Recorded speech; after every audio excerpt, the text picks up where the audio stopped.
Alerte coronavirus. Attention, attention, le coronavirus se transmet très facilement et fait des ravages. Pour l'éviter, le port du masque de protection est obligatoire en tout lieu. Dans l'administration publique ou privée, dans les réunions, les rencontres, dans les marchés, les magasins, les boutiques et lors des déplacements, le port du masque est obligatoire. Même dans les lieux privés, dès lors que l'on n'est pas seul, le masque doit être le fidèle compagnon. Mais attention, le port de masque de protection ne dispense nullement d'appliquer les autres mesures de prévention, notamment le lavage des mains à l'eau et au savon et l'observance de la distance de sécurité sanitaire d'au moins 1 mètre entre personnes. Enfin, s'abstenir de porter des gants en vue du lavage régulier des mains à l'eau et au savon ou de l'application de gel hydroalcoolique. Pour tout savoir sur l'épidémie du coronavirus au Bénin, rendez-vous sur le site web www.gouv.bj/coronavirus. Ceci est un message du gouvernement de la République du Bénin. Bonjour à tous. Dans l'actualité, dans ce 13h, la délibération de l'examen du brevet d'études du premier cycle BEPC Session de juillet 2020.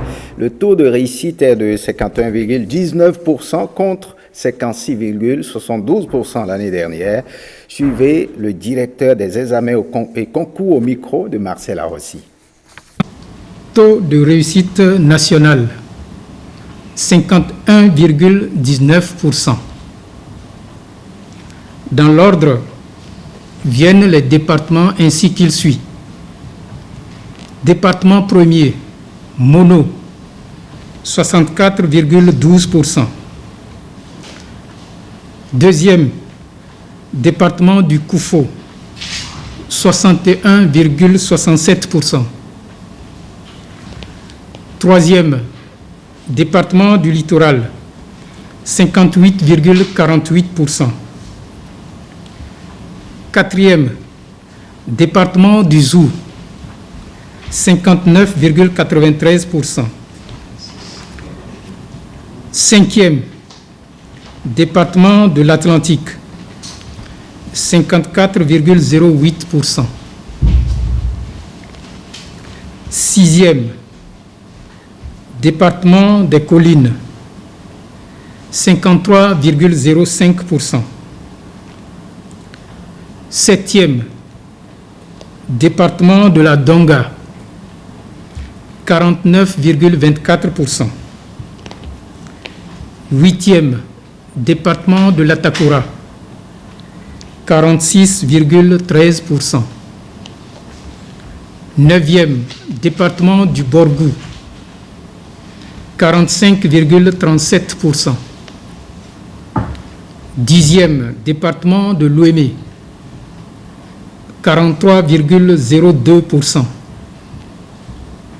Onzième, département de l'Alibori, 41,86%. Douzième, département du Plateau, 40,07%. Soit un taux de réussite national de 51,19%. La proclamation effective qui consiste en l'affichage des listes des admissibles a lieu le mardi 4 août 2020 dans tous les départements à partir de 8 heures et de façon simultanée sur toute l'étendue du territoire national. Mais d'ores et déjà, chaque candidat peut consulter son résultat à compter de cet instant sur la plateforme e-résultats.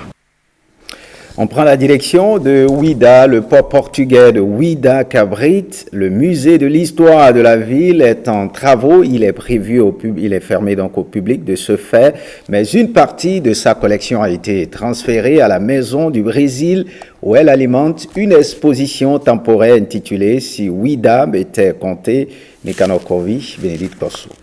Le musée d'histoire de Ouida se refait une beauté. Dans son ventre, en chantier, grandit le MIME, le Musée international de la mémoire et de l'esclavage. Réceptacle annoncé des trésors de guerre que la France a annoncé vouloir rendre au Bénin. Chaque coup de pelle rapproche de sa livraison, mais pendant ce temps, l'histoire des passés suit son cours, déplacé de l'ancien fort portugais à la Casa do Brasil.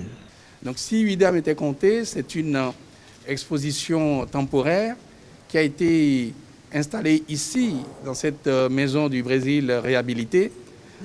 Et cela vient en réalité remplacer provisoirement l'exposition temporaire que nous avions de façon classique au fort portugais et qui montre la volonté et la détermination du gouvernement à restaurer le patrimoine architectural, mais également le patrimoine culturel de notre pays. Si Ouidah Mété-Comté rassemble tous les ingrédients ou presque des tourments passés de cette ville historique, du royaume Ouidah au retour des esclaves affranchis en passant par la rencontre de l'Occident, les époques s'imbriquent dans cette exposition qui fait dialoguer le passé avec le futur au temps présent. Il y a 4 grandes étapes dans cette exposition. La première, c'est la fondation, la création du royaume Ouidah de Sakhi. Comment on y vit. Le contact de ce royaume avec le monde occidental. La deuxième étape, c'est la prise de Sakhi par le Dahomey en 1727. La troisième étape porte sur la traite négrière. La dernière étape, c'est donc l'héritage culturel des Africains aux Amériques et l'héritage culturel des Afro-Américains affranchis chez nous. Un autre bâtiment, un symbolisme différent, une ancienne exposition revisitée et une histoire toujours aussi têtue qui force la mémoire et le rêve, autant pour les fils du terroir que pour ceux qui la vivent avec des yeux d'étrangers. Aujourd'hui, nous avions vu des œuvres magnifiques. Nous avons vu des cartographies qui datent des années 1600 et 1700 qui constituent des patrimoines importants et historiques pour notre pays. C'est une très belle exposition qui réussit l'exploit d'être encore beaucoup plus forte, beaucoup mieux faite, beaucoup mieux agencée et qui renvoie un message encore plus puissant que l'exposition qu'elle est censée suppléer. La maison du Brésil a été rénovée. C'est une bâtisse coloniale qui mérite vraiment le détour. Et j'invite donc tous les Béninois et tous ceux qui aiment l'art, la culture, à venir visiter cette exposition magnifique. Si Ouidah Mété-Comté, une exposition où l'histoire des passés épouse la culture et les cultes du pays vaudon, à visiter à la Casa do Brasil jusqu'en 2021. Thème prévu pour la fin des travaux de réhabilitation du fort portugais de Ouidah. Retour sur la fête de Tabaski, l'atelier d'évaluation pour aider la communauté musulmane, surtout les couches vulnérables du pays, à passer de bons moments de Tabaski 2020. La fondation Eweje Abdourazak vient d'offrir plusieurs centaines de bœufs aux populations de 4 départements du pays. La remise officielle des dons s'est déroulée à Sakété. Guillaume Avianou, Brissombo. Un troupeau de bœufs installé sur le domaine appartenant à un philanthrope natif de la commune de Sakété, Abdourazak Eweje. Pour la Tabaski 2020, le bailleur de la fondation en son nom met généreusement et gratuitement 400 têtes de bœufs à la disposition de la communauté musulmane des départements du littoral de l'Atlantique, de l'Ouémé et du Plateau, mais aussi des personnes démunies et de celles des milieux carcéraux des 10 départements. On a choisi certains villages qui sont au nombre de 40 au niveau de l'Atlantique, le littoral et le Plateau. Pour qu'au moins dans les foyers, que les gens puissent fêter. C'est une fondation qui va s'élargir pour tout le monde, pour tous les Béninois qui veulent ou bien qui ont les mêmes idées et les mêmes intentions par rapport à nos frères qui sont démunis. Cette œuvre qu'on a commencé là, notre vision, c'est d'aider les pauvres, c'est d'aider aussi les gens, peut-être les malades, c'est d'aider aussi ceux-là qui sont en prison. Le témoignage d'une solidarité envers les pauvres, mais surtout un engagement à accompagner l'exécutif décidé à investir dans le social face à la pandémie du Covid-19. Allah nous dit, Bismillahirrahmanirrahim, wa ta'awanu 'ala al-birri wat-taqwa wa la ta'awanu 'ala al-ismi wal-'udwan. C'est-à-dire, entraidez-vous dans l'accomplissement des bonnes œuvres et de la piété, et ne vous entraidez pas dans le péché et la transgression. Nous implorons Allah de bénir la fondation et de lui accorder une longue vie avec pleine réussite dans ses projets. À la communauté musulmane, en fait, ce vendredi, l'imam Amoussa Ouzeifa souhaite de passer de bons moments de l'Aïd el-Kébir. L'immolation de moutons ou de bœufs se poursuit même après la tabaski dans les maisons et lieux de culte. Des fidèles musulmans en offrent à leurs voisins et amis. Stanislas Limpon et Rodrigue Glondoumain ont fait le constat dans une mosquée d'Abomey-Calavi. Regardez. La viande de bœuf en distribution ici. Loin de penser à sa rupture, l'abattage des bêtes se poursuit sous le regard admiratif des bénéficiaires qui, à moto ou à pied, observent la scène avec impatience. Pendant ce temps, les premiers services se retirent. En face de notre caméra, leur joie s'explose. Je suis ému par rapport à cette distribution.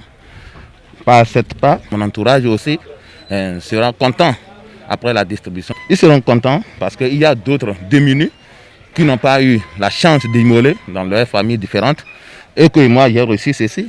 Je vais partager à leur endroit pour que les autres puissent participer à cette fête. La fête continue, donc c'est un sentiment de joie. Ça va me permettre de me réjouir, de partager cette joie avec nos frères musulmans, nos frères chrétiens. À l'origine de cette initiative, un groupe de fidèles musulmans. Selon cet homme, plus de 200 bœufs sont en abattage dans cette mosquée. Un musulman que Dieu l'a amené à cette date-là, la fête basquée, d'un fois que Dieu a d'adorer le nom de Dieu et de glorifier Dieu. Si vous avez entendu, lorsque vous égorgez, c'est le glorifier de Dieu.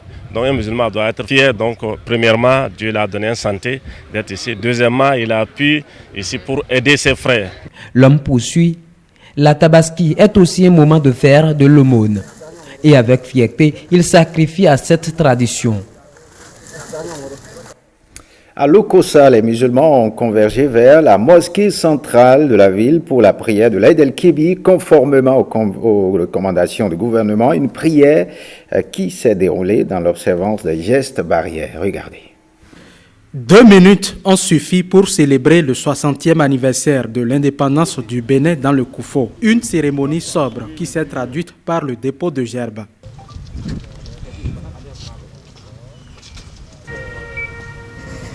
Le préfet du Koufo place cette cérémonie fort simple, sous le signe de l'exemplarité. Si nous faisons de grands bruits ici, nous ne pourrons pas dire aux parents demain de ne pas faire les funérailles. Nous ne pourrons plus leur dire demain de ne pas célébrer les mariages avec pompe. On ne peut plus leur dire demain de ne plus organiser de grands matchs. Tout ça. On ne peut plus dire ça. Vous voyez? On ne peut plus demander aux artistes de rester tranquilles. Donc nous avons voulu simplement servir d'exemple, en embrassant le symbolisme, en venant seulement faire des pots de gerbes. Oui, nous savons très bien que nous allons vaincre cette maladie-là, cette insidieuse et vilaine maladie. Au-delà des fils et filles d'Aplaoui morts pour la liberté, l'autorité préfectorale rend hommage aux anciens présidents du Bénin. Le Bénin a fait un bon parcours, 60 ans, c'est pas 60 jours, 60 mois.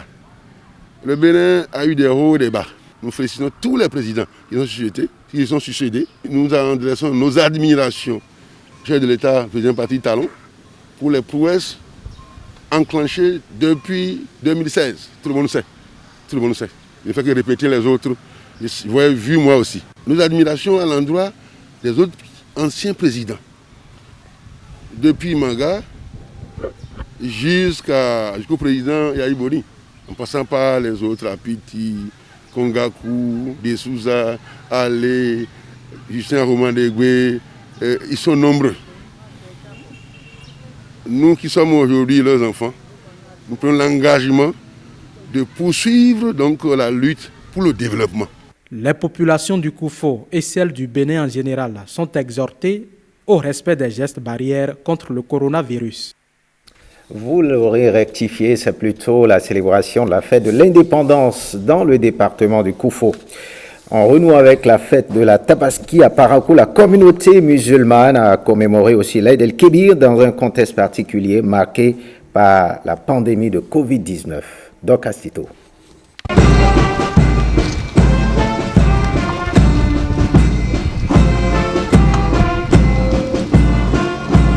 Dépôt de gerbes à la place Hubert Koutoukou Maga de Parakou, à l'entrée sud de la ville. Le préfet du Borgou, Djibril Mama Sissé, accompagné du maire de Parakou, Aboubakar Yaya, sacrifie à la tradition et rendent ainsi hommage au père de l'indépendance, premier président du Bénin, feu Hubert Koutoukou Maga. Aujourd'hui, cette fête se célèbre dans un contexte plus particulier, à savoir la pandémie de Covid-19. Donc vous allez remarquer que sur le plan national, des instructions ont été données pour que la fête se fasse de façon brève, si je peux parler ainsi.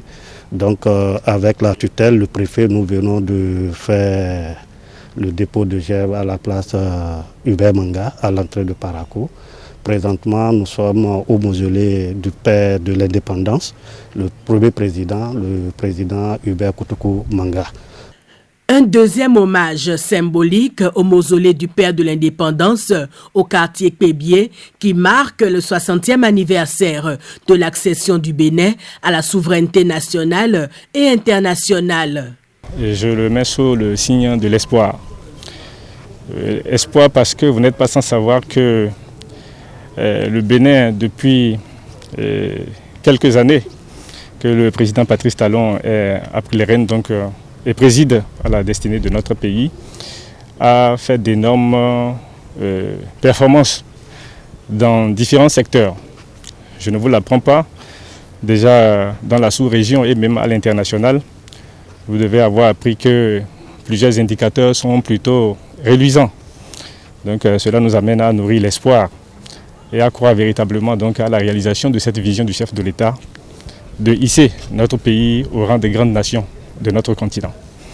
Et c'est l'occasion donc pour nous d'inviter nos concitoyens à faire en sorte que les différentes mesures barrières qui sont prescrites donc par le gouvernement puissent vraiment être respectées afin que nous puissions tous nous mettre à l'abri. 60 ans d'indépendance, le Bénin sous le leadership du président Patrice Talon fait désormais partie des grandes nations à travers lesquelles d'autres pays de la sous-région s'inspirent comme modèle de référence. Voilà l'ambiance de célébration de la fête de l'indépendance à Parakou, commentaire signé d'Orcastito. À Parakou, on part directement, on parle du comité interterritorial de planification et de suivi des activités des projets actifs du PROCAR pour le compte du département du Plateau qui vient d'être installé en tant qu'outil important au service des agences territoriales de développement agricole. Le CTP a pour mission de coordonner les activités du PROCAR. Brissongbo, Guillaume Avier.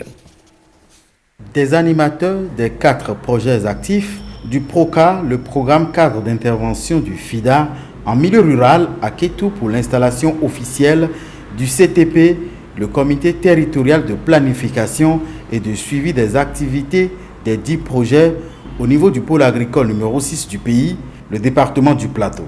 Une rencontre à la faveur de laquelle les participants vont valider le règlement intérieur portant organisation et fonctionnement des CTP. Ce comité est un cadre de dialogue, d'échange, de planification, de suivi, mais aussi d'approbation des dossiers des bénéficiaires des différents projets actifs du PROCAR. C'est donc un instrument très important qui doit pouvoir booster la mise en œuvre des projets actifs au niveau du PROCAR. Plus qu'un instrument, le CTP a pour mission de mieux coordonner les activités des projets du PROCAR sous financement du FIDA, le Fonds international de développement agricole au Bénin et de l'État béninois. Le CTP est considéré par les acteurs du secteur agricole comme un outil important au service du dynamisme de l'Agence territoriale de développement agricole. Tout projet-programme intervenant dans le secteur sur les filières